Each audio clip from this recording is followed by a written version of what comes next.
Et salut à toi! Donc aujourd'hui, je te fais une vidéo pour te parler des objectifs. Avant toute chose, abonne-toi à ma page YouTube MH-Invest et de liker ma page Facebook MH Invest. C'est une page YouTube et une page Facebook où je te parle de l'investissement locatif dans l'immobilier et aussi un peu de l'état d'esprit à avoir lorsque l'on veut entreprendre et qu'on veut passer un palier supérieur dans l'entrepreneuriat et se lancer dans les affaires. Donc aujourd'hui, je te fais une vidéo pour te parler des objectifs. Sans le savoir, quand j'ai eu 22 ans, j'ai loupé l'examen de ma vie. C'était entre guillemets, c'est ce que je pensais à l'époque, c'était l'examen de ma vie. C'était le diplôme d'État pour devenir infirmier. J'ai loupé la pratique, j'ai stressé, j'ai fait n'importe quoi, j'ai fait un enchaînement de boules de neige, j'ai commencé à faire une erreur, 2 erreurs, 3 erreurs, 4 erreurs, 5 erreurs. J'ai eu tout faux. J'ai passé 4 heures à faire une dizaine d'erreurs, j'ai eu une note éliminatoire, j'ai tout loupé. Donc j'ai eu une période de grosse remise en question parce qu'il faut savoir que le diplôme d'infirmier à l'époque, tu passais une épreuve, tu faisais un mémoire et tu passais une épreuve pratique. L'épreuve pratique, je l'ai loupée, donc je ne pouvais pas la repasser avant 4-5 mois il me semble. Et pendant ces 4-5 mois, j'ai le temps de cogiter. Je vivais chez mes parents, j'étais seul. Et du coup, grosse remise en question. Et là, j'ai fait quelque chose que je t'invite à faire.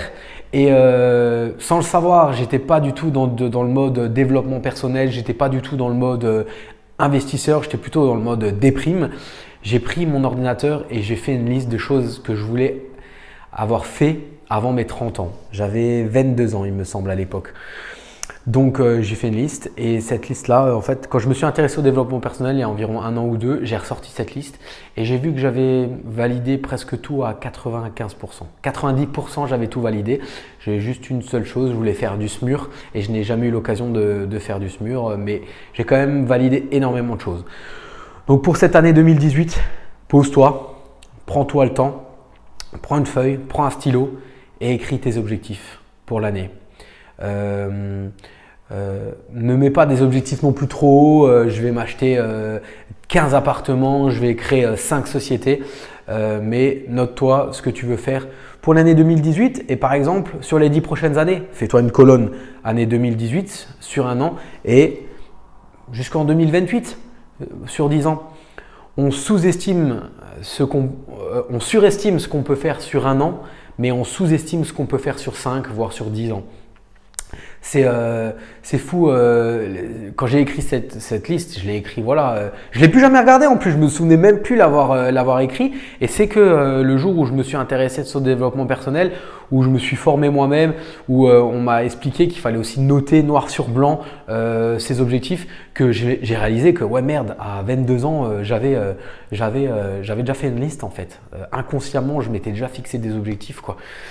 Donc vraiment, faut se le noter. Moi, mes objectifs pour l'année 2018, continuer à investir dans l'immobilier. J'essaye de pas trop me mettre de me dire 3 apparts, 2 maisons, 2 immeubles, 1 immeuble. Voilà. En 2017, j'ai fait énormément de choses. J'avais pas chiffré exactement les objectifs parce que on peut aussi être pris par le putain, j'ai pas atteint mes objectifs, faut que je me dépêche. Non, tranquille. Un ordre d'idée. Et pense à où tu veux être dans 5 ans.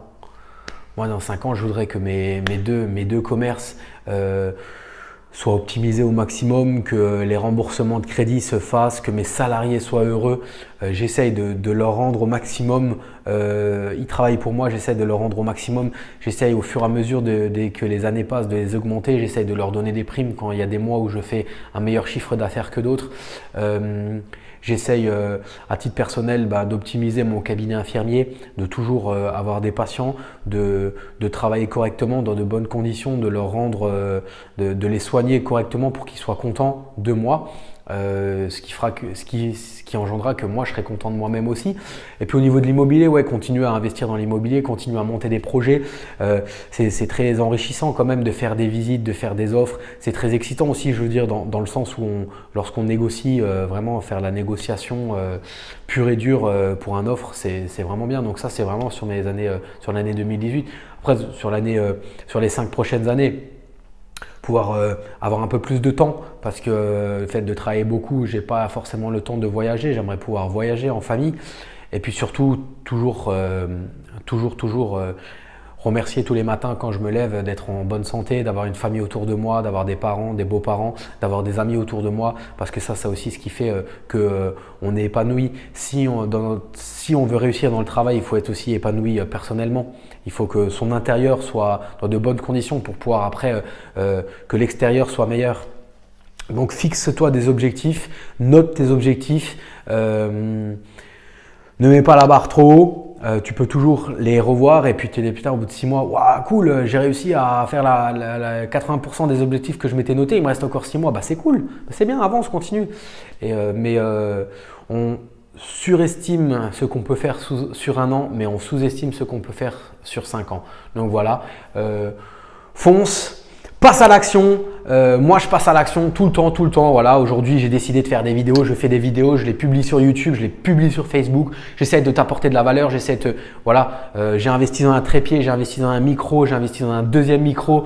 Je vais essayer de faire de créer des formations pour partager mon expérience et peut-être t'aider à toi avancer aussi dans l'entrepreneuriat, dans l'investissement locatif ou alors tout simplement dans ton état d'esprit.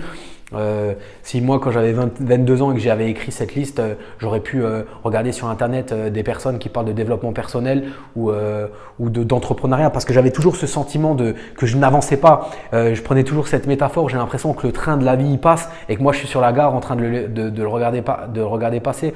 Mais non, à un moment ou à un autre, faut foncer, faut rentrer dans le train, faut avancer dans les wagons jusqu'à ce que tu sois ta propre locomotive. Moi je veux être ma propre locomotive et derrière je veux emmener plein de monde avec moi. Et je veux qu'on avance ensemble. Donc voilà, c'est le but aussi de toutes ces vidéos, c'est d'être inspirant. Et voilà. J'espère que l'année 2018 va aussi augmenter au nombre des abonnés YouTube et de la chaîne, de la page Facebook. Donc je te dis à bientôt pour une nouvelle vidéo. J'essaye de varier entre l'immobilier, le mindset et l'état d'esprit en règle générale de l'entrepreneur. Je te dis à bientôt, abonne-toi à ma chaîne YouTube et like ma page Facebook MH-Invest. Je te dis à bientôt pour de nouvelles aventures immobilières et du mindset. Salut!